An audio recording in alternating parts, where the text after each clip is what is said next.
যে ইসলামের শ্রেষ্ঠত্বের সবচেয়ে বড় দিক হলো ইসলামের পূর্ণাঙ্গতা। ইসলাম যদি পূর্ণাঙ্গ জীবন ব্যবস্থা না হতো তাহলে ইসলাম শ্রেষ্ঠ জীবন ব্যবস্থা হতে পারত না। এই জন্যই আল্লাহ পাক রব্বুল আলামিন ইসলাম সম্পর্কে সবচেয়ে বড় যে ঘোষণাটা আল্লাহ দিয়েছেন সেটা হলো এই আকমালতু লাকুম দীনাকুম, যে ইসলাম হলো পূর্ণাঙ্গ জীবন ব্যবস্থা। মুহতারাম হাজিরিন, আজ ইসলাম সম্পর্কে, ইসলামের ব্যাপারে কাফেরদের, মুশরিকদের, বেঈমানদের সবচেয়ে বড় ষড়যন্ত্র হলো এই যে মুসলমানরাই যেন ইসলামকে পরিপূর্ণ জীবন ব্যবস্থা হিসেবে গ্রহণ করতে না পারে। নানাভাবে ধোঁকাবাজির মাধ্যমে, ছলচাতুরির মাধ্যমে, ষড়যন্ত্রের মাধ্যমে বেঈমানের দল তারা মুসলমানদের এই শ্রেষ্ঠত্বের সম্পদকে কেড়ে নেওয়ার জন্যই নানাভাবে নানা মতবাদ আবিষ্কার করে বিভিন্ন জীবন দর্শন, বিভিন্ন থিওরি, বিভিন্ন মতবাদ মুসলমানদের মধ্যে অনুপ্রবেশ করায় দিয়ে মুসলমানদের বিশ্বাস থেকে, মুসলমানদের জীবন থেকে ইসলামের পূর্ণাঙ্গতাকে তারা কেড়ে নেওয়ার চেষ্টা করেছে। মুহতারাম হাজিরিন, এই জন্য আমি মুসলমান ভাইদেরকে প্রথম এই অনুরোধটা করব যে আল্লাহ পাক রব্বুল আলামিন আমাদের উপর রহম করেছেন, মেহেরবানি করেছেন। আমরা মুসলিম হতে পেরে আনন্দিত না বেজা? আমরা আনন্দিত, আমরা খুশি, আমরা গৌরবান্বিত, আলহামদুলিল্লাহ। তো এই যে আল্লাহ পাক আমাদের উপর এত বড় একটা নিয়ামত দিলেন, আমাদের এই নিয়ামতের সবচেয়ে বড় সৌন্দর্য এবং সবচেয়ে বড় শ্রেষ্ঠত্বটাকেও আমাদের অনুধাবন করা উচিত। আর সেটা হলো ইসলাম, এটা হলো পূর্ণাঙ্গ একটা জীবন ব্যবস্থা। পূর্ণাঙ্গতার অর্থ কি? পরিপূর্ণতার অর্থ কি? একটা মানুষ পরিপূর্ণ হওয়ার অর্থ হলো বাহ্যিকভাবে যে মানুষের মাথা থেকে পা পর্যন্ত সমস্ত অঙ্গ প্রত্যঙ্গগুলো এটা সহি সালেম থাকা, সমস্ত অঙ্গ প্রত্যঙ্গগুলো সঠিক থাকলে এই মানুষটা বাহ্যিকভাবে পরিপূর্ণ হয়। ঠিক এরকম ইসলামের পরিপূর্ণতা হলো যে আল্লাহ পাক রব্বুল আলামিন দুনিয়াতে মানুষের জীবন যাপন করার জন্য যত দিকের প্রয়োজন, যত কিছুর প্রয়োজন, ইসলামের মধ্যে আল্লাহ পাক রব্বুল আলামিন মানব জীবনের প্রয়োজনীয় সকল বিধিবিধান এর মধ্যে এমন ভাবে অন্তর্ভুক্ত করে দিয়েছেন যে কিয়ামত পর্যন্ত ইসলামের মধ্যে আর নতুন কোনো জিনিস অন্তর্ভুক্ত করার প্রয়োজন হবে না। এটা একমাত্র মহান সৃষ্টিকর্তার পক্ষেই সম্ভব ছিল, যিনি আগের পরের সমস্ত এলেমের, সমস্ত গায়েবের এলেম যিনি জানেন। কিয়ামত পর্যন্ত কি হবে না হবে সব যিনি জানেন। কি পরিবেশ তৈরি হবে, কেমন অবস্থা সৃষ্টি হবে সব যিনি আগাম জানেন। তার পক্ষেই এটা একমাত্র সম্ভব যে তিনি ইসলামকে এমন ভাবে বিন্যস্ত করেছেন যেটা 1400 বছর আগের সেই সমাজের মানুষের জন্য যেমন ভাবে প্রযোজ্য ছিল, আজ 1400 বছর পরের আধুনিক যুগের বিজ্ঞানের উন্নত যুগেরও সমানভাবে প্রযোজ্য। আজ থেকে আরো 1000 বছর পর যদি দুনিয়া টিকে থাকে, 1000 বছর পরেও ইসলাম সমানভাবেই প্রযোজ্য থাকবে। এটা এই জন্যই সম্ভব হয়েছে, এটার মধ্যে কোনো পরিবর্তন করার প্রয়োজন পড়ে না, সংস্কার করার প্রয়োজন পড়ে না, সংশোধনী আনার প্রয়োজন পড়ে না। কারণ এই ইসলাম যিনি বিন্যস্ত করেছেন, তৈরি করেছেন, ইসলামকে যিনি তরতিব দিয়েছেন, এটার সেটআপ গেটআপ যার হাতে হয়েছে, তিনি দুনিয়ার কোনো মাখলুক নন, কোনো মানুষ নন, তিনি স্বয়ং সৃষ্টিকর্তা মহান আল্লাহ পাক রব্বুল আলামিন, যিনি আলিমুল গায়ব, আলিমুম বিমা ফিস সুদূর, আলিমুন বিল আউয়ালি ওয়াল আখির, শুরু থেকে শেষ পর্যন্ত সমস্ত জ্ঞান যার কাছে আছে, তিনি সকল পরিবেশ এবং পরিস্থিতির উপযুক্ত করে ইসলামকে বিন্যস্ত করে দুনিয়াতে পাঠিয়েছেন। মুহতারাম হাজিরিন, এই জন্য আমাদের সর্বপ্রথম ইসলাম সম্পর্কে আমাদের যে আকীদা, যে বিশ্বাস, এটা পরিশুদ্ধ করার দরকার। সেটা হলো এই যে আমরা ইসলামকে খণ্ডিত কোন জীবন আদর্শ হিসেবে নয়, বরং পূর্ণাঙ্গ জীবন ব্যবস্থা হিসেবে বিশ্বাস করব। মুহতারাম হাজিরিন, ইসলামের এই পূর্ণাঙ্গতার মধ্যে অনেকগুলো অধ্যায় আছে।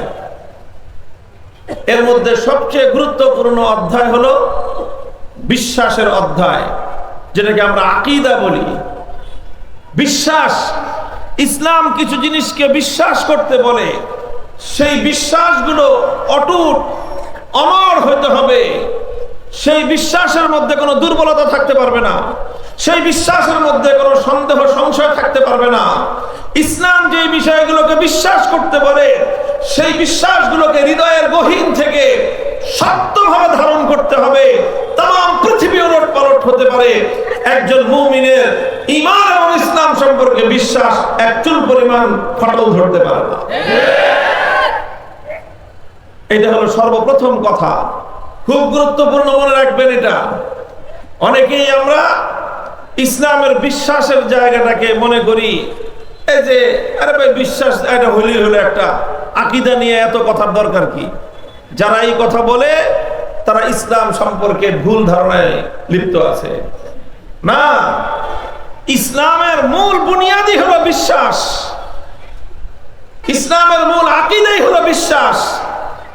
আপনি যদি আল্লাহর কোরআনটা একটু অধ্যয়ন করেন, কোরআন যদি আপনি শুধু অধ্যয়ন মানে কি গভীরভাবে প্রয়োজন নাই, যদি আপনি শুধুমাত্র কোরআনটাকে একটু স্বাভাবিকভাবে অনুবাদটাকে একটু লক্ষ্য করেন, তাহলে দেখবেন যে কোরআনে কারীমের মধ্যে আল্লাহ পাক রব্বুল আলামিন মৌলিকভাবে যে আলোচনাগুলি করেছেন তার মধ্যে 2/3 হবে যে ইসলামের কোরআনে কারীমের মধ্যে বিশ্বাস সম্পর্কে আলোচনা করা হয়েছে। বিশ্বাসেরও আবার 3টা পার্ট করা হয়েছে কোরআনে কারীমের মধ্যে। একটা হলো তাওহীদ, আরেকটা হলো রিসালাত, আরেকটা হলো আখিরাত। এক আল্লাহর একত্ববাদের বিশ্বাস, আল্লাহর নবীর রিসালাতের বিশ্বাস এবং পরকালের বিশ্বাস।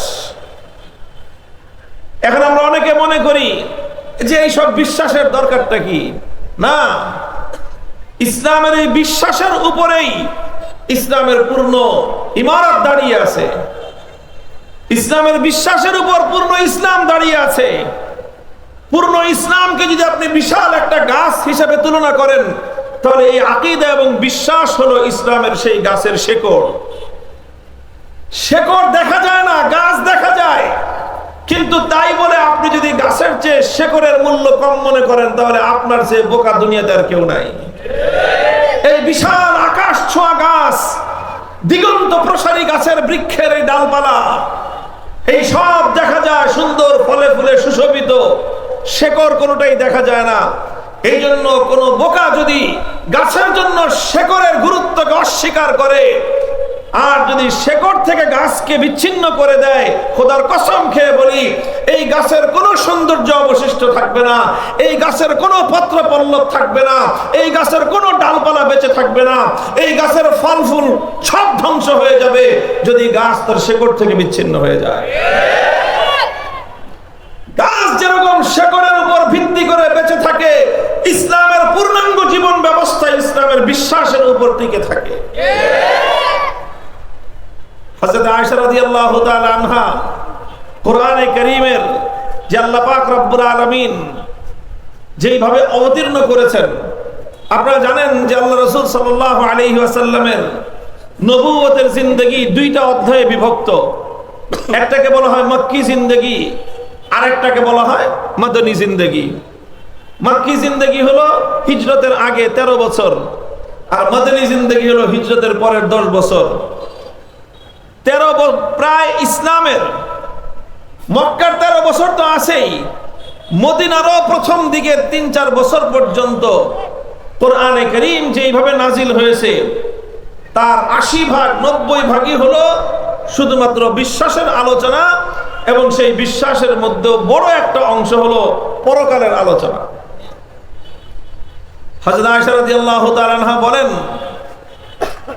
যে প্রথমে আল্লাহ পাক রব্বুল আলামিন পরকালের বিশ্বাসটাকে মানুষের অন্তরের মধ্যে এমন ভাবে এটাকে গেঁথে দিয়েছেন, মজবুত করে দিয়েছেন।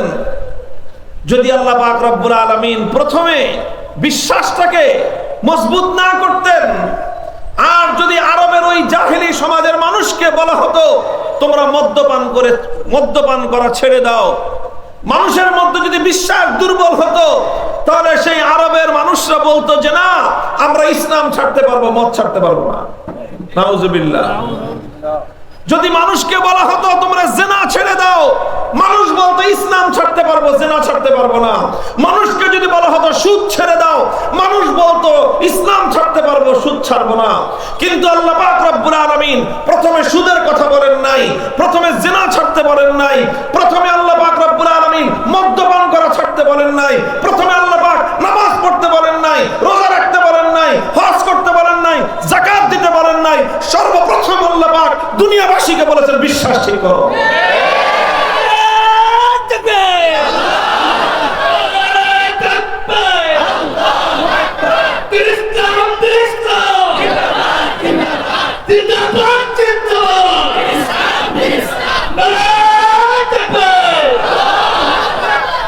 হযরত আয়েশা বলেন যদি আল্লাহ পাক প্রথমেই আরব জাতিকে বলতেন, মক্কাবাসীকে বলতেন, দুনিয়ার মানুষকে বলতেন তোমরা এই সুদ ছেড়ে দাও, ঘুষ ছেড়ে দাও, মদ ছেড়ে দাও, জিনা ছেড়ে দাও, মানুষ বলতে আমাদের পক্ষে এগুলো ছাড়া সম্ভব না, এগুলো ছাড়া আমরা বাঁচতে পারবো না।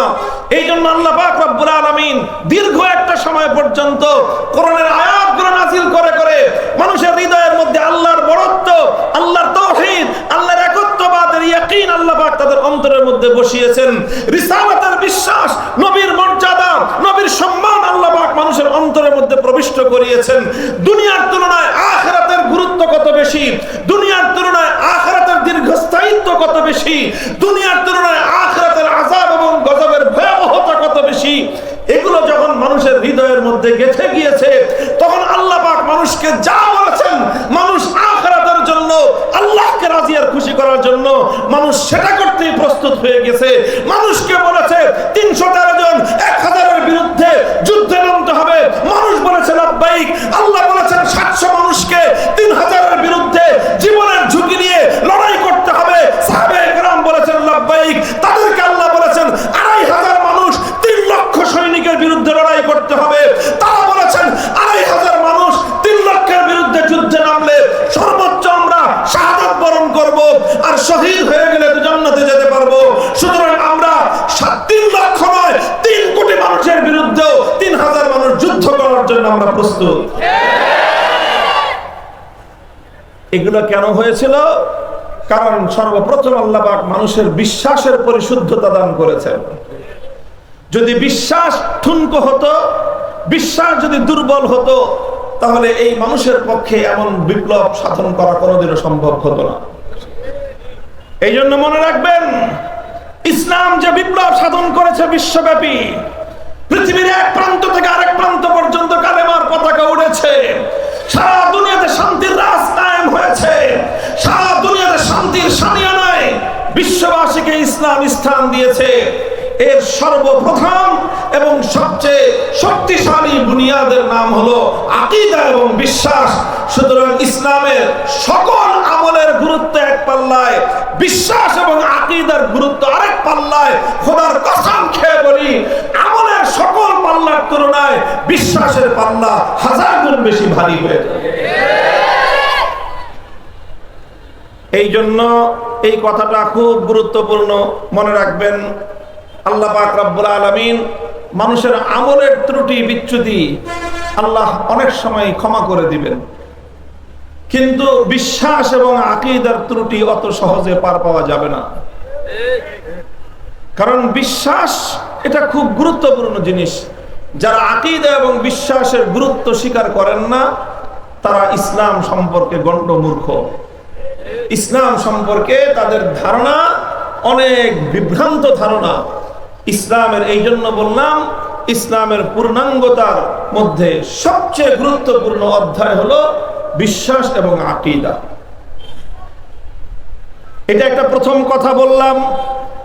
এই জন্য মুহতারাম হাজিরিন, জীবনের যে কোনো ক্ষেত্র নিয়েই আমরা আলোচনা করি না কেন, কাজ করি না কেন, খবরদার খবরদার, কোনো অজুহাতে, কোনো প্রয়োজনে, কোনো হিকমতের দোহাই দিয়ে কোনোভাবেই ইসলামের আকীদার অধ্যায়কে গুরুত্বহীন করা যাবে না, বিশ্বাসের অধ্যায়কে গুরুত্বহীন করা যাবে না। যখনই তুমি আর আমি বিশ্বাসের আকীদাকে, আকীদার অধ্যায়কে, বিশ্বাসের অধ্যায়কে গুরুত্বহীন করে তুলব, ইসলামের শেকড় থেকে ইসলামের বৃক্ষ বিচ্ছিন্ন হয়ে যাবে। একটা গাছ যেমন তার শেকড় থেকে বিচ্ছিন্ন হয়ে বেঁচে থাকতে পারে না, ঠিক তদ্রূপ একটা মানুষের বিশ্বাস যদি দুর্বল হয়ে যায়, সে মানুষ আর সঠিক ইসলামের উপর অটল আর অবিচল কোনোদিনও থাকতে পারে না। এটার একটা কথা বললাম যে ইসলামের অনেকগুলো অধ্যায়, তার মধ্যে সবচেয়ে গুরুত্বপূর্ণ অধ্যায় হলো আকীদা এবং বিশ্বাস। এরপরে আসেন মানুষের জীবনে কার্যক্রমের ক্ষেত্রে যতগুলো জীবনের পার্ট আছে, প্র্যাকটিক্যাল লাইফ, মানুষের একটা হলো যে মানুষের পার্সোনাল লাইফ, ব্যক্তিগত জীবন, একান্ত ঘরোয়া জীবন, পারিবারিক জীবন, তারপরে আছে মানুষের অর্থনৈতিক ব্যবসা বাণিজ্যের জীবন, মানুষের প্রফেশনাল পেশাদারিত্বের জীবন, এরপরে আছে মানুষের রাষ্ট্রীয় জীবন, সামাজিক জীবন। এই যে জীবনের যতগুলো ক্ষেত্র আছে, আলহামদুলিল্লাহ, এই প্রত্যেকটা ক্ষেত্রের ব্যাপারে আমাদের ওই যে প্রথম বলছি কি বিশ্বাস, বিশ্বাস মজবুত করতে হবে আমাদের। আলহামদুলিল্লাহ, বিশ্বাসের জায়গায় আল্লাহর মেহেরবানিতে আমরা মজবুত এবং দৃঢ় আছি। এই জন্য আমরা বিশ্বাস করি, ইসলামের অকাট্য বিশ্বাস হলো মানুষের জীবনের যতগুলো পার্ট আছে, পার্ট অফ লাইফ, জীবনের যতগুলো পার্ট আছে, যতগুলো ক্ষেত্র আছে, জীবনের যতগুলো অধ্যায় আছে, ব্যক্তিগত জীবন বলেন, বৈবাহিক জীবন বলেন, পারিবারিক জীবন বলেন, মানুষের পেশাগত জীবন বলেন, অর্থনৈতিক জীবন বলেন, ব্যবসা বাণিজ্যের জীবন বলেন, মানুষের সামাজিক জীবন বলেন, এরপরে চূড়ান্ত পর্যায়ে মানুষের রাষ্ট্র এবং রাজনৈতিক জীবন বলেন, জীবনের প্রতিটি ক্ষেত্রে ইসলাম মানুষকে, দুনিয়াবাসীকে যেই নির্দেশনা প্রদান করেছে, ইসলাম দুনিয়াবাসীকে যেরকম একটা গাইডলাইন দিয়েছে, একটা রোডম্যাপ দিয়েছে, খোদার কসম ইসলামের আগে, ইসলামের পরে কোনদিন ইসলামের মতো, ইসলামের চেয়ে সুন্দর বেশি তো প্রশ্নই আসে না, ইসলামের চেয়ে বেশি সুন্দর হওয়ার তো প্রশ্নই আসে না। ইসলামের মতো পূর্ণাঙ্গ নির্দেশনা আজ পর্যন্ত কোন ধর্ম, কোন মতবাদ দিতে পারে নাই, কিয়ামত পর্যন্ত পারবে না। আমি ইসলামের অন্যান্য অধ্যায়ের বিস্তারিত আলোচনা করব না, আসলে কোনোটারই বিস্তারিত আলোচনা করার জন্য মাহফিলের মঞ্চ যথেষ্ট না, এগুলো অনেক একাডেমিক আলোচনা, দীর্ঘ আলোচনার বিষয়। তবে আজকের বাংলাদেশের জাতীয় জীবনে খুব গুরুত্বপূর্ণ একটা সময়, এই সময়কে সামনে রেখে আমি শুধুমাত্র একটা পার্ট, ইসলামের যে পূর্ণাঙ্গ জীবন ব্যবস্থা, এই জীবন ব্যবস্থার শুধু একটা অধ্যায়ের একটা অংশ নিয়ে আমি একটা আলোচনা করব। সেটা হলো যে ইসলাম যেরকম মানুষের অন্যান্য জীবনের ক্ষেত্রে, ইবাদতের ক্ষেত্রে, তারপরে মানুষের পারিবারিক জীবনের ক্ষেত্রে, ব্যক্তিগত জীবনের ক্ষেত্রে, পেশাগত জীবনের ক্ষেত্রে ইসলাম যেরকম সর্বশ্রেষ্ঠ আদর্শ দিয়েছে, ঠিক তদ্রূপ রাষ্ট্র এবং রাজনীতি পরিচালনার ক্ষেত্রেও ইসলাম পৃথিবীর অন্য সকল ধর্মগুলোর চেয়েও এবং সকল মতবাদের চেয়েও সর্বশ্রেষ্ঠ আদর্শ ইসলামই দিয়েছে। এই জন্য সকল মুসলমানের জন্য এটা ফরজ যে একজন মুসলমান যেরকম ব্যক্তিগত জীবনে সে ইসলামকে পালন করে চলবে এবং ইসলামকেই সে কামনা করবে, সে যেরকম ব্যবসা বাণিজ্যের ক্ষেত্রে ইসলামের বিধানকে অনুসরণ করবে, ইসলামের বিধানকেই সেই কামনা করবে, ঠিক তদ্রূপ একজন মুমিনের জন্য রাষ্ট্র এবং রাজনীতির ক্ষেত্রেও এটা তার জন্য জরুরি যে সে রাষ্ট্র ব্যবস্থায়ও ইসলামকে প্রতিষ্ঠা করার জন্য এবং ইসলামী ব্যবস্থাকেই, ইসলামী শাসন ব্যবস্থাকেই সে কামনা করবে, এটা প্রত্যেক মুমিনের জন্য ফরজ। আলহামদুলিল্লাহ। আর আপনি ইসলামী রাষ্ট্র ব্যবস্থা যে আপনি কামনা করবেন, এটা শুধু ইমানের দিক থেকেই ফরজ তা নয়, ইমানের দিক থেকেও যেরকম এটা ফরজ, ঠিক তদ্রূপ দুনিয়ার বাস্তবতার আলোকেও ইসলামী রাষ্ট্র ব্যবস্থাই মানব জীবনের জন্য সবচেয়ে কল্যাণকর। এখানে একটা সংশয়, একটা প্রশ্ন উত্থাপন করা হয় এবং সেই প্রশ্নের মাধ্যমে মানুষকে দ্বিধান্বিত করে দেওয়া হয়, এমনকি স্বয়ং মুসলমানদেরকে একটা সংশয়ের মধ্যে ফেলে দেওয়া হয়। প্রশ্নটা হলো এই যে আমরা মুসলমানরা যদি আমাদের ধর্ম ইসলাম অনুযায়ী রাষ্ট্র পরিচালনা করতে চাই, তাহলে তো অন্যান্য ধর্মাবলম্বীরাও চাইতে পারে যে যেই ধর্মের অনুসরণ করে সে চাইতে পারে যে তার ধর্ম অনুযায়ী রাষ্ট্র পরিচালিত হোক। এটা চাইতে পারে না? কথাটা বুঝতেছেন? এটা হলো একটা প্রশ্ন। এই প্রশ্নটা লক্ষ কোটি মানুষের কাছে এই প্রশ্নটা আছে যে ভাই, আপনারা হুজুররা, মুসলমানরা যদি আপনারা ধর্মভিত্তিক রাষ্ট্র চান, ইসলাম অনুযায়ী রাষ্ট্র পরিচালনা করতে চান, তাহলে হিন্দুরাও বলবে যে আমরা তাহলে হিন্দু ধর্ম অনুযায়ী রাষ্ট্র চালাই, বৌদ্ধরা বলবে যে আমরা বৌদ্ধ ধর্ম অনুযায়ী রাষ্ট্র চালাই, খ্রিস্টানরা বলবে আমরা খ্রিস্টান ধর্ম অনুযায়ী রাষ্ট্র চালাই, ইহুদিরা বলবে আমরা ইহুদি ধর্ম অনুযায়ী রাষ্ট্র চালাই। তখনই তো এক ধর্মের লোকের সাথে আরেক ধর্মের লোকের বাদানুবাদ তৈরি হবে, সংঘাত তৈরি হবে, তখনই সাম্প্রদায়িক দাঙ্গা এবং সাম্প্রদায়িক হানাহানি দেখা দিবে। এটা হলো প্রশ্ন। এই প্রশ্ন অনেক মানুষের মনে মনেই আছে, কেউ মুখে বলতে পারে, কেউ মুখে বলতে পারে না। কথা বলেন ঠিক না বেঠিক? এই প্রশ্নের সমাধানের জন্য তারা আরেকটা বিকল্প পদ্ধতি অবলম্বন করছে, যে তাদের সাজেশন কি? তাদের সাজেশনটা কি? আসেন, রাষ্ট্রের মধ্যে আমরা কোন ধর্মের সাথে রাষ্ট্রের সম্পর্ক থাকবে না, রাষ্ট্রটাকে আমরা ধর্মনিরপেক্ষ রাখি, আর ধর্ম যার যার ব্যক্তিগত জীবন, ব্যক্তিগত ব্যাপার, যে যার যার ধর্ম ব্যক্তিগতভাবে পালন করবে, রাষ্ট্রের মধ্যে কোনো ধর্ম চলবে না। তাহলে কি হবে? তাহলে এক ধর্মের লোকজনের সাথে আরেক ধর্মের লোকের কোনো সংঘাত তৈরি হবে না। এই হলো প্রশ্ন তাদের, আর ওই হলো তাদের প্রশ্নের সমাধান। মুহতারাম হাজিরিন, দীর্ঘ আলোচনার মাধ্যমে এই পুরা বিষয়টা খোলাসা করা সম্ভব, কিন্তু আমি আপনাদেরকে শুধু মৌলিক কথাটা বলবো আজকে। প্রথম কথা হলো, এই যে প্রশ্ন উত্থাপিত হলো, প্রশ্নটা কি ছিল? যে মুসলমান যদি ইসলাম ধর্ম অনুযায়ী রাষ্ট্র চালাতে চায়, হিন্দু, বৌদ্ধ, ইহুদি, খ্রিস্টান তারাও তো যার যার ধর্ম অনুযায়ী রাষ্ট্র পরিচালনা করতে চাইবে, তখনই তো এক ধর্মের লোকদের সাথে আরেক ধর্মের সংঘাত তৈরি হবে, গন্ডগোল লাগবে। এই জন্য গন্ডগোল থেকে বাঁচার জন্য রাষ্ট্রের মধ্যে, রাজনীতির মধ্যে কোনো ধর্মের প্রয়োজন নাই। এই যে স্লোগান, এটা মূলত ধর্মীয় পারস্পরিক সকল ধর্মের লোকদেরকে সংঘাত থেকে বাঁচানোর জন্য তাদের একটা বুদ্ধি। কথা ঠিক কিনা? আচ্ছা, এই ব্যাপারটা আমি একটু পরে আলোচনা করি, আগে প্রথম প্রশ্নের আমি আলোচনা করি। আচ্ছা ঠিক আছে, আমি তর্কের খাতিরে মেনে নিলাম, আমি তর্কের খাতিরে 1 মিনিটের জন্য মেনে নিলাম যে ইসলাম, মুসলমান যদি ইসলাম ধর্ম অনুযায়ী রাষ্ট্র পরিচালনা করতে চায়, হিন্দু, বৌদ্ধ, খ্রিস্টানরাও নিজ নিজ ধর্ম অনুযায়ী রাষ্ট্র পরিচালনা করতে চাইবে, তখনই তো সংঘাত তৈরি হবে। কথা ঠিক? আচ্ছা, আমি সংঘাত তৈরি হবে এই কথাটা পরে আসি, আগে আসি এই কথায় যে সব ধর্ম অনুযায়ী যদি রাষ্ট্র পরিচালনা করতে চায়, এই কথাটা কতটুকু বাস্তবসম্মত। আমি বলবো পরিষ্কার কথা, ইসলামের পক্ষ থেকে আমি ওপেন ময়দানে লক্ষ কোটি মানুষকে সাক্ষী রেখে আমরা চ্যালেঞ্জ করে বলতে পারবো যে পৃথিবীতে একমাত্র ধর্ম ইসলাম, আর একমাত্র ধর্মের অনুসারী মুসলমান।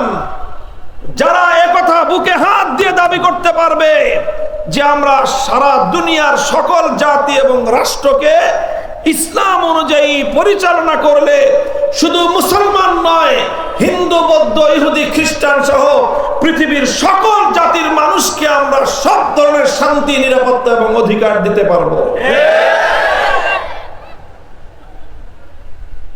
এটা একমাত্র ইসলাম এই দাবি করতে পারে। এই দাবি করবার সুযোগ এবং এই অহংকার, এই গৌরব একমাত্র ইসলামের কাছে আছে।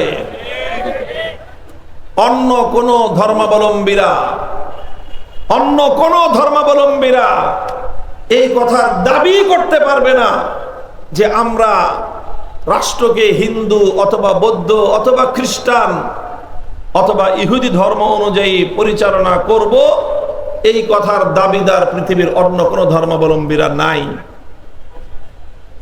তারা তো দাবি করবে না। বলবেন হুজুর কেন দাবি করবে না? দাবি করবে না এই জন্য কারণ হিন্দু ধর্মের মধ্যে রাষ্ট্র কিভাবে চালাতে হবে তার কোনো বিধিবিধান নাই। আপনি আনেন, আপনাদের এই এলাকায় বহু হিন্দু ভাইরা আছেন, আমি হিন্দু ভাইদের প্রতি শতভাগ সহমর্মিতা প্রদর্শন করি। আমি তাদের প্রতি শ্রদ্ধা রেখেই বলছি, আপনাদের ধর্ম সম্পর্কে আমাদের যথেষ্ট পড়াশোনা আছে।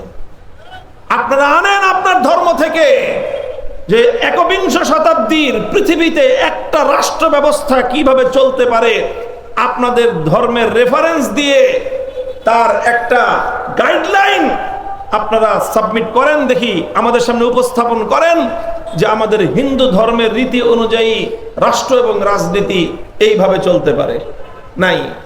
বৌদ্ধদের কাছে আনেন ত্রিপাঠক, আনেন আপনারা আপনাদের গৌতম বুদ্ধের সারা জীবনের ইতিহাস, আপনাদের ধর্মগ্রন্থ অথবা আপনাদের ধর্ম প্রণেতা কারো কাছ থেকে আধুনিক যুগের রাষ্ট্র এবং রাজনীতি সম্পর্কে কোনো দিক নির্দেশনা নেন। খ্রিস্টান ধর্মদের কিতাব, ধর্মাবলম্বীদের আসমানি কিতাব ইনজিল, নিউ টেস্টামেন্ট অথবা তাদের নবী হযরত ঈসা আলাইহিস সালাতু ওয়াস সালামের আদর্শ থেকে খ্রিস্টানদের কাছে একবিংশ শতাব্দীর আধুনিক যুগের রাষ্ট্র এবং রাজনীতি কিভাবে চলতে পারে আপনারা আপনাদের পক্ষ থেকে একটা ডিজাইন, একটা আপনারা মেমোরেন্ডাম, একটা মডেল ফলো আপনারা সাবমিট করেন। পারবেন না, ইহুদিরাও পারবে না।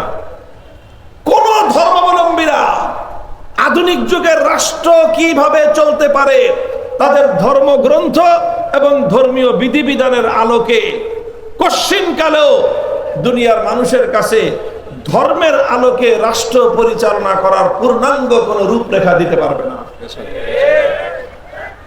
আর যদি বলেন ইসলাম, আমি দায়িত্ব নিয়ে কথা, বুক ফুলিয়ে অহংকার করে গর্ব করে কথা বলতে পারি, ইসলাম শুধুমাত্র আধুনিক যুগের রাষ্ট্র ব্যবস্থা নয়, বরং ইসলাম আধুনিক যুগের 700 কোটি মানুষের জীবন এবং তাদের জান, মাল, ইজ্জত, আবরুর সবকিছু নিরাপত্তা সহ সর্বশ্রেষ্ঠ রাষ্ট্র ব্যবস্থা শুধু উপহার দিতেই পারবে না, তাম পৃথিবীকে ইসলাম সবচেয়ে সুন্দরতম জীবন আদর্শ উপহার দিতে সক্ষম।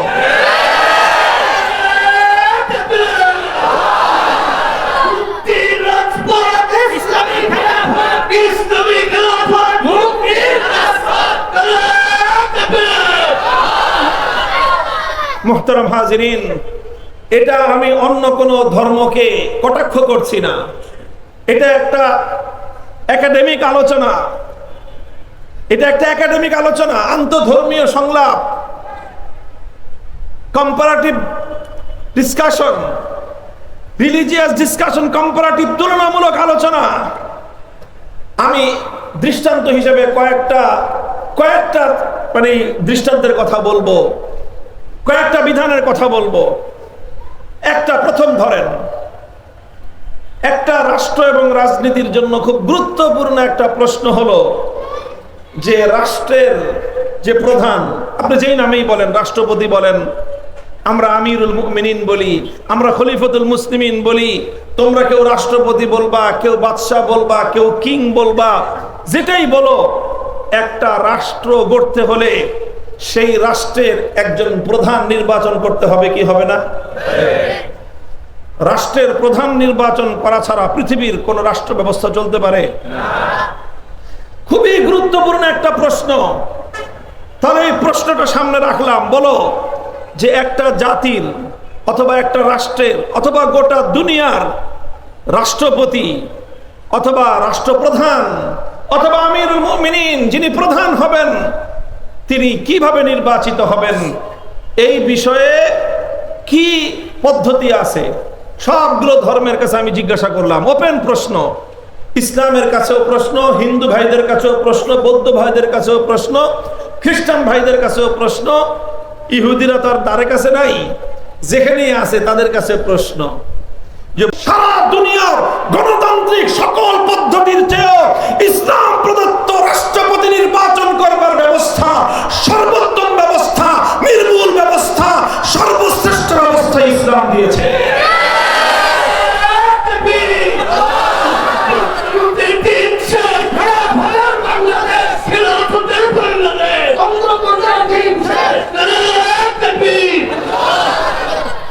ইসলাম কি ব্যবস্থা দিয়েছে প্রশ্ন করতে পারেন। ইসলামের ব্যবস্থা শুধু এতটুকু শুনে রাখেন, আলহামদুলিল্লাহ ইসলাম এখানে দুটো বিধান দান করেছে। এক নম্বর বিধান হলো এই যে একটা রাষ্ট্রপতি নির্বাচন করবার ক্ষেত্রে ভোটার হবে কারা, সেই ভোটারদের ক্রাইটেরিয়া ইসলাম নির্ধারণ করে দিয়েছে। যে কেউ রাষ্ট্রপতি নির্বাচন করার জন্য যে কেউ ভোট দিতে পারবে না, যে কেউ ভোটার হতে পারবে না। যারা 5 টাকার বিড়ি খেয়ে ভোট দেয়, ওই সকল লোকদের বিবেচনাহীন মানুষরা ভোট দিতে পারবে না। যে সমস্ত মানুষরা 5,000 10,000 টাকা ঘুষ খেয়ে যারা ভোট দেয়, তারা ইসলামের দৃষ্টিতে ভোটার হতে পারবে না। ভোটার হওয়ার জন্য সর্বপ্রথম এই আমানতদারি লাগবে যে তুমি দেশের জন্য, জাতির জন্য কল্যাণকর যেই ব্যক্তিটা হবে তাকে তুমি চিনতেও পারবা, আইডেন্টিফাই করতে পারবা, ক্লারিফাই করতে পারবা, এই যোগ্যতাও তোমার থাকতে হবে।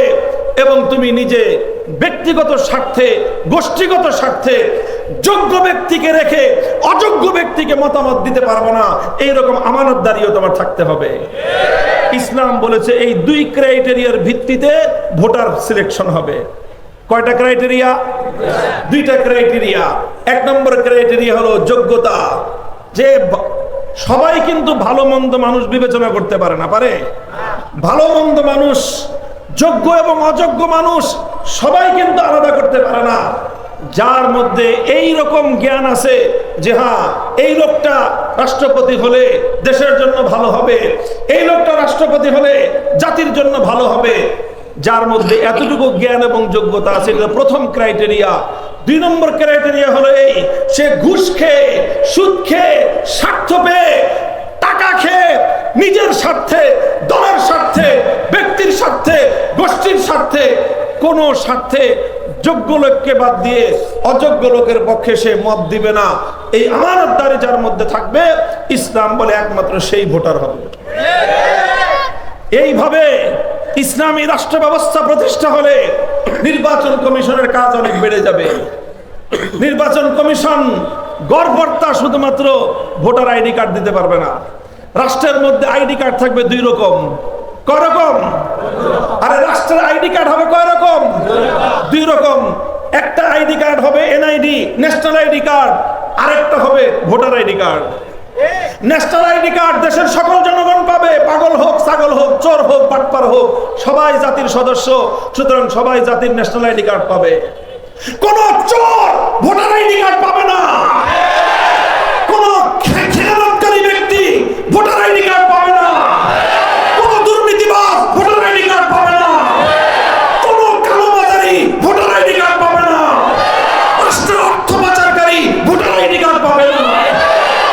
নির্ভুল নির্ভুল একটা ভোটার তালিকা প্রণয়ন করা, এটা হবে নির্বাচন কমিশনের কাজ। আর সকল নাগরিকদেরকে জাতীয় আইডি কার্ড দেওয়া, এটা হবে স্বরাষ্ট্র মন্ত্রণালয়ের কাজ। ইসলাম বলে দিবে কাজ দুই ভাগ, নির্বাচন কমিশনের কাজ একটা, স্বরাষ্ট্র মন্ত্রণালয়ের কাজ একটা।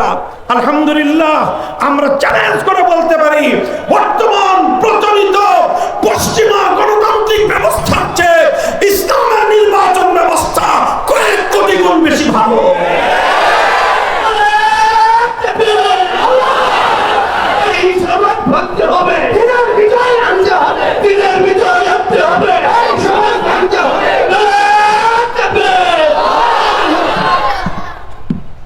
আলহামদুলিল্লাহ, এইভাবে শুধু একটা এক্সাম্পল দিলাম, একটা নির্ভুল ভোটার তালিকা প্রণয়ন করে তারপরে তাদের জন্য ইসলাম বলেছে যারা এই ধরনের যোগ্যতা সম্পন্ন আমানতদার ব্যক্তি হবে রাষ্ট্রের, তাদেরকে বলা হবে আহলুল হাল্লি ওয়াল আকদ। এরা হলো ভোটার। এই সকল আহলুল হাল্লি ওয়াল আকদের গুরুত্বপূর্ণ যোগ্যতা সম্পন্ন আমানতদার ব্যক্তিরা তারা সিলেক্ট করবে রাষ্ট্রপ্রধান কে হবে। তারা যখন কাউকে রাষ্ট্রপ্রধান হিসেবে ভোট দিবে, তখন তাদের ভোটের মাধ্যমে মুসলমানদের জন্য, জাতির জন্য, রাষ্ট্রের জন্য একজন আমিরুল মুমিনিন নির্বাচিত হবেন। আলহামদুলিল্লাহ, আমরা মনে করি এটা ইসলামের খেলাফত রাশেদার আদর্শ। এটা আল্লাহ রাসূল সাল্লাল্লাহু আলাইহি ওয়াসাল্লামের হাদিসের আলোকে এই আদর্শ ইসলামের মধ্যে প্রমাণিত এবং সাব্যস্ত। একমাত্র ইসলাম ধর্ম যেটা পৃথিবীতে গোটা বিশ্ববাসীর জন্য রাষ্ট্রপতি এবং রাষ্ট্রপ্রধান নির্বাচন করার নির্ভুল প্রক্রিয়া, নির্ভুল একটা পদ্ধতি প্রদান করেছে ইসলাম। ভাই, অন্য কোন রাষ্ট্রের মধ্যে তো, অন্য কোন ধর্মের মধ্যে তো রাষ্ট্রপতি নির্বাচন করার কোন পদ্ধতি নাই। তুমি রাজনীতি করবা কি দিয়া? এটা গেলে একটা কথা, একটা দৃষ্টান্ত দিলাম। 2 নম্বর আরেকটা দৃষ্টান্ত দেই। একটা রাষ্ট্র পরিচালনা করতে গেলে সবচেয়ে গুরুত্বপূর্ণ বিষয় হলো রাষ্ট্রের অর্থ ব্যবস্থা কিভাবে চলবে। কথা বলেন ঠিক না বেঠিক? রাষ্ট্রের অর্থ ব্যবস্থা কিভাবে চলবে। আলহামদুলিল্লাহ, আমি বললাম সব ধর্মাবলম্বীদের কাছে ওপেন প্রশ্ন রেখে যাই। আমার মাইক বহুদূর পর্যন্ত আওয়াজ পৌঁছতেছে। মনে করবেন না যে আমি শুধুমাত্র গলার জোরে কথা বলে চলে গেলাম, না। আমার এই কথা ইথারের পাতারে ভাসতে থাকবে। যদি আমাদের এই কথাকে চ্যালেঞ্জ করবার মতো কোন মায়ের পেটে জন্মগ্রহণকারী কোন সন্তান জন্ম হয়ে থাকেন, কোন বাবার বেটা থাকেন, আবার এই মঞ্চে আমাকে দাওয়াত দিবেন, আমি এসে আপনার সাথে ডিবেট করবো ইনশাআল্লাহ। শুধু গলার জোরে কথা নয় এটা।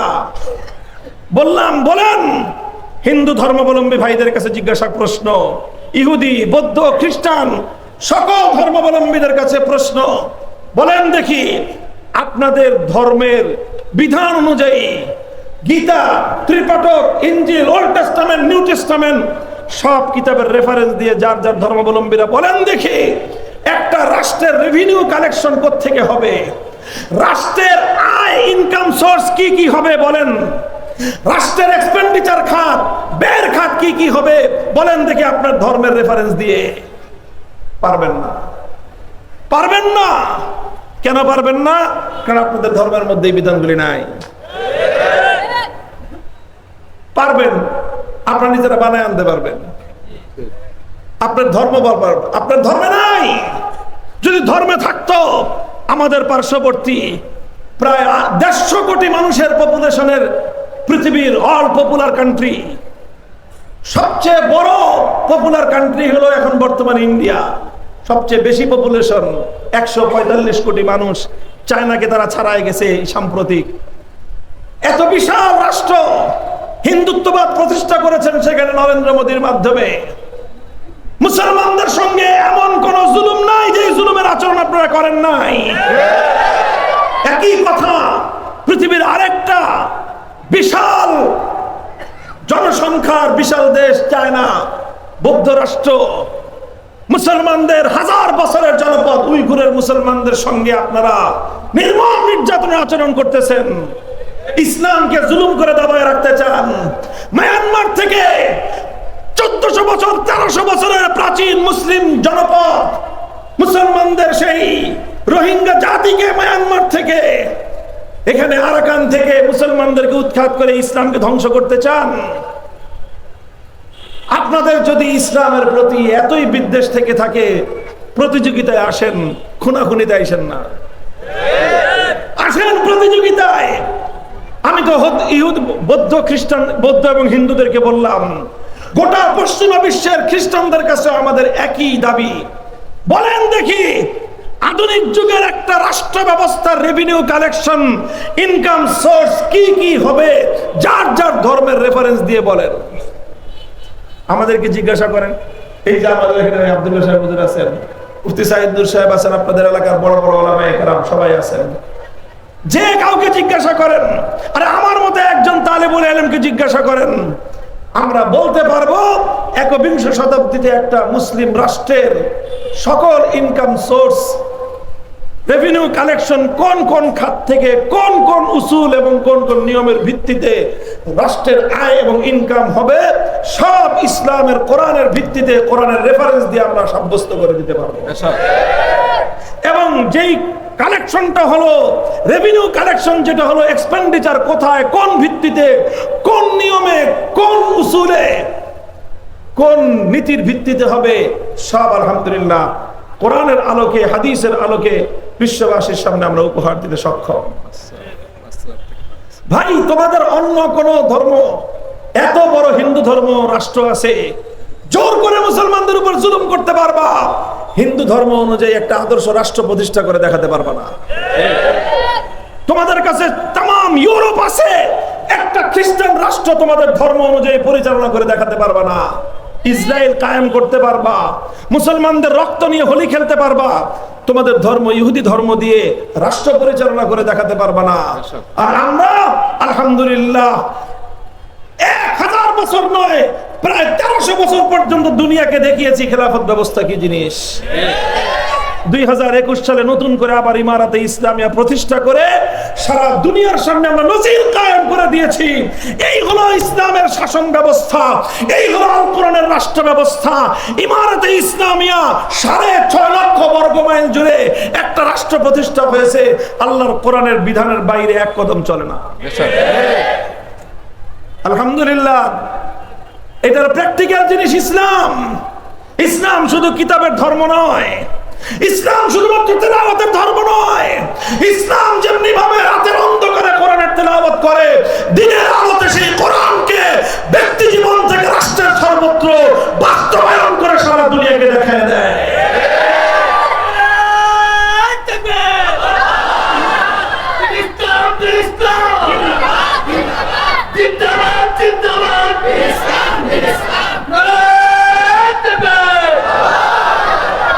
আরেকটা প্রশ্ন রাখি, এটার চেয়ে আরো বেশি ইন্টারেস্টিং প্রশ্ন।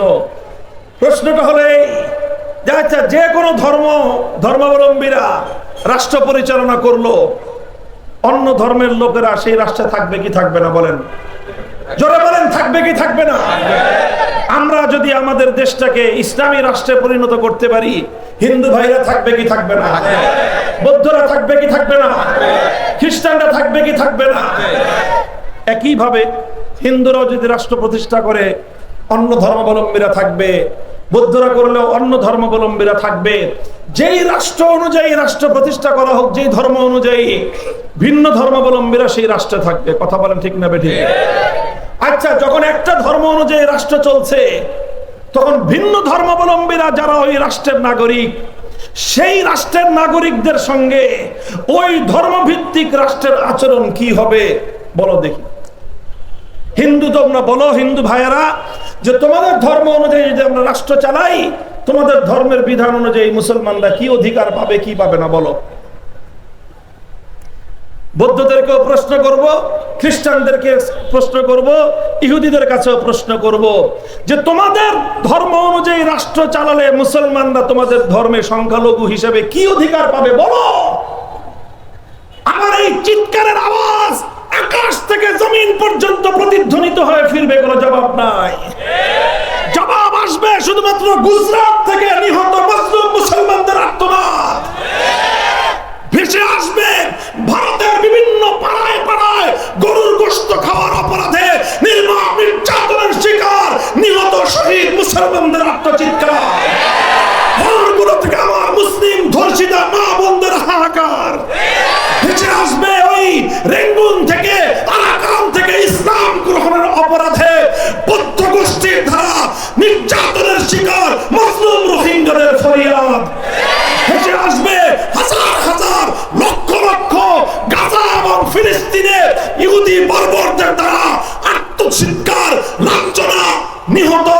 আহত এবং নির্মম নির্যাতনের শিকার মজলুম মানবতার চিৎকার।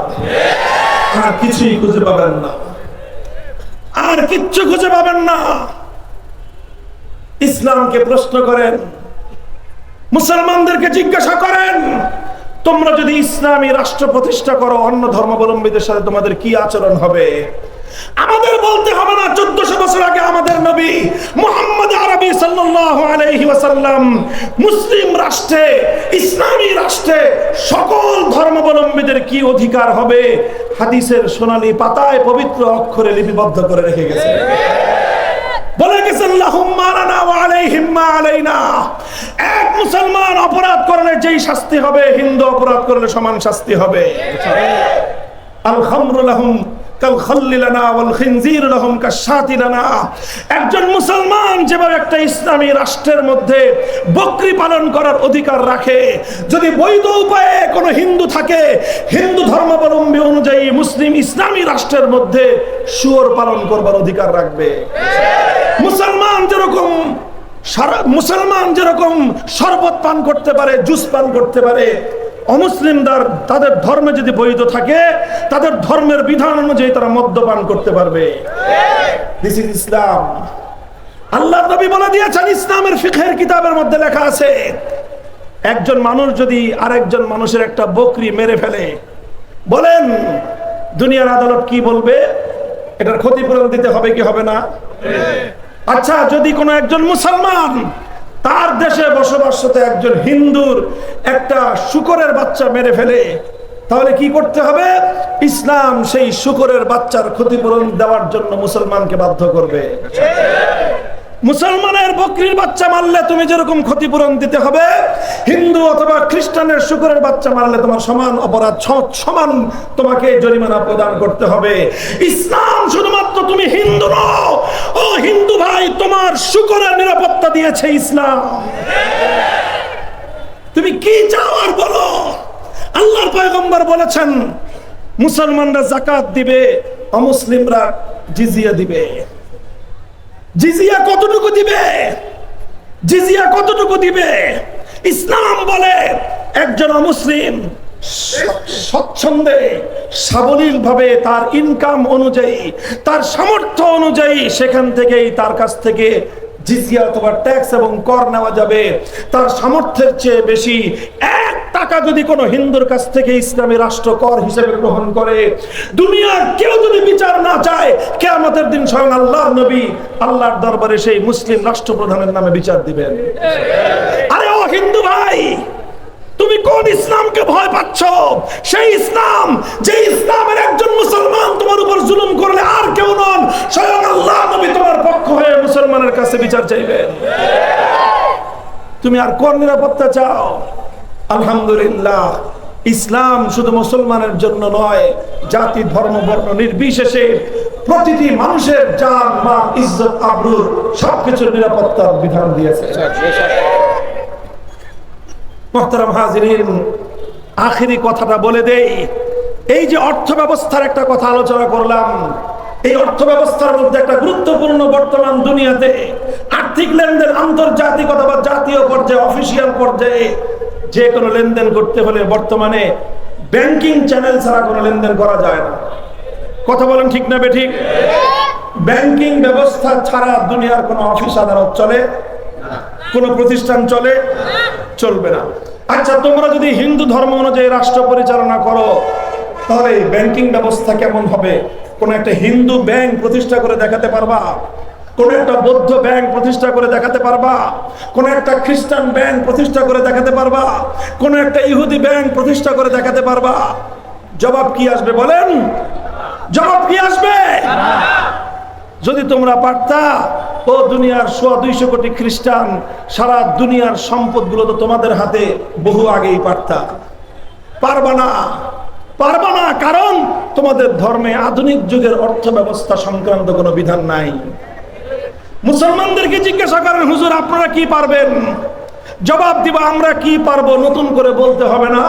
বিগত 70 বছর ধরে শুধুমাত্র নট অনলি মুসলিম কান্ট্রিজ, শুধু মুসলিম বিশ্বে নয়, तमाम পৃথিবীর জাতি ধর্ম বর্ণ নির্বিশেষে দুনিয়ার 700 কোটি মানুষকে ইসলামের ব্যাংকিং সার্ভিস দেওয়ার জন্য সারা দুনিয়াতে শত শত হাজার হাজার ইসলামিক ব্যাংকিং পরিচালিত হচ্ছে। ইসলামিক ব্যাংকিং এমন একটা ব্যবস্থা, ইসলামিক ব্যাংক অনেক, বাংলাদেশে 9টা ব্যাংক আছে ইসলামিক ব্যাংক। এই ব্যাংকগুলোতে শুধু মুসলমানদের অ্যাকাউন্ট না, ইহুদি, খ্রিস্টান, বৌদ্ধ, হিন্দুদের অ্যাকাউন্ট আছে। হিন্দুরাও যদি অ্যাকাউন্ট খুলে তার টাকা ইসলাম ধর্ম অনুযায়ী পরিচালিত হয়, তাকে লভ্যাংশ দেওয়া হয় ইসলামের বিধান অনুযায়ী দেওয়ার কথা। ব্যাংকের কর্মকর্তারা কি করে সেটা তাদের বিষয়, তারা পালন করলে না করলে সেটা তাদের দায়। কিন্তু ইসলামের বিধান অনুযায়ী একজন হিন্দুকেও তার টাকা আমানত রেখে সেই টাকার লভ্যাংশ ইসলামী ব্যাংকিং ব্যবস্থা অনুযায়ী তাকে ফেরত দেওয়ার ব্যবস্থা, সেই আত্মবিশ্বাস, সেই সিস্টেম একমাত্র ইসলামের কাছে আছে। এত বড় চায়না, এত বড় ইন্ডিয়া, জান্না দেখি আমাদের ছোট্ট বাংলাদেশে 9টা ইসলামিক ব্যাংক, 9টা ইসলামী ব্যাংকের সারা বাংলাদেশে কম করে না হলেও 500 শাখা আছে, আরো বেশি হবে।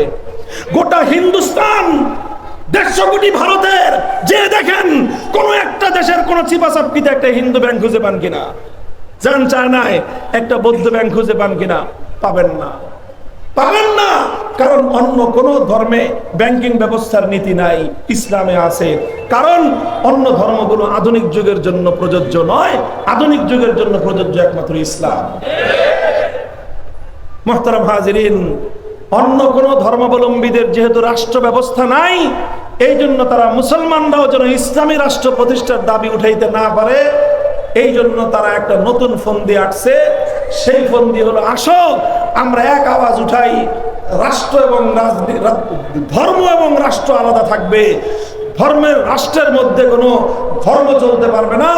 ধর্মনিরপেক্ষ মতবাদ নামক একটা কুফরি মতবাদ আবিষ্কার করে মুসলমানদেরকে ইসলামী রাষ্ট্রের সৌন্দর্য থেকে বঞ্চিত করবার এই ষড়যন্ত্র, এটা হলো মানবতার বিরুদ্ধে ষড়যন্ত্র। এই ষড়যন্ত্রই বিগত প্রায় 50 থেকে 55 বছর পর্যন্ত বাংলাদেশে বাস্তবায়ন করেছে এই ফ্যাসিবাদীরা। এখন তাদের দিকে ঝুঁকতে চায় কোন কোন রাজনৈতিক দল। খবরদার, মনে রাখো, এই বাংলার মাটি 1905 সালে আমাদের পূর্বসূরীরা পশ্চিমবঙ্গ থেকে আলাদা হয়েছিল যে আমরা ইসলাম নিয়ে বাঁচতে চাই। 1947 সালে দিল্লিকে লাথি মেরে আমরা এদেশকে আলাদা করেছিলাম, দেশকে বিভক্ত করেছিলাম, আমরা বলেছিলাম আমরা ইসলাম নিয়ে বাঁচতে চাই। 1971 সালে পশ্চিম পাকিস্তানিদেরকে ঠ্যাঙ্গে আমরা বিদায় করেছিলাম, আমরা বলেছিলাম আমরা ইনসাফ নিয়ে বাঁচতে চাই। 2024 সালে এদেশের তামাম ছেলেরা রাজপথে আল্লাহু আকবারের আযানের ধ্বনি দিয়ে সেজদায় পড়ে ফ্যাসিবাদের বিরুদ্ধে লড়াই করেছিল, আমরা বৈষম্যহীন বাংলাদেশ চাই। সুতরাং এবার নতুন বাংলাদেশের নতুন স্লোগান হবে, অনেক বাংলাদেশ দেখেছি, সোনার বাংলাদেশ দেখেছি, নতুন বাংলাদেশ দেখেছি, সবুজ বাংলাদেশ দেখেছি, ডিজিটাল বাংলাদেশ দেখেছি, এবার বাংলাদেশ দেখতে চাই ইসলামের বাংলাদেশ।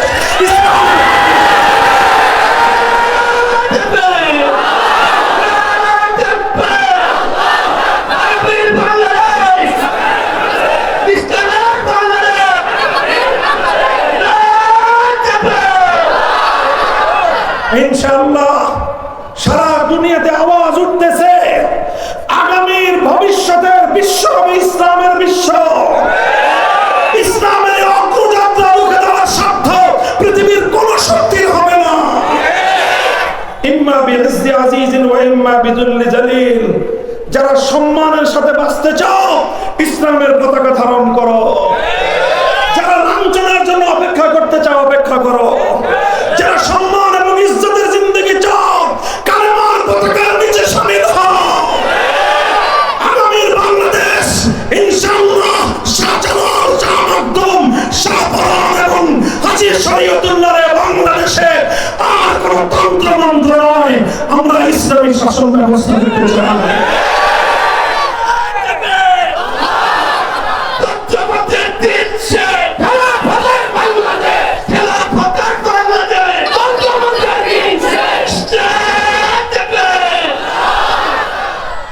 প্রস্তুত থাকবেন তো ইনশাআল্লাহ? প্রথম কথা বলেছিলাম, আকীদা মজবুত রাখবেন। কারো কথায় বিভ্রান্ত হয়ে আকীদার প্রশ্নে কোনো দুর্বলতার আশ্রয় দিবেন না। আকীদা হলো ইসলামের শেকড়, আর বাকি সব হলো ইসলামের ডালপালা। কাজেই যারা এই ডালপালার সৌন্দর্যের দোহাই দিয়ে আকীদাকে দুর্বল করতে চায়, তারা সত্যিকার ইসলামের কল্যাণকামী হতে পারে না। ইসলাম পূর্ণাঙ্গ জীবন ব্যবস্থা, সেই ইসলাম থেকে যারা রাজনীতিকে মাইনাস করতে চায়, তারা চরম মূর্খ অথবা ধান্দাবাজ। তারা হয় বুঝে শুনে ইসলামের দুশ্মনী করে, না হয় শত্রু দালাল হিসেবে তারা শত্রুদের দ্বারা পরিচালিত হয়।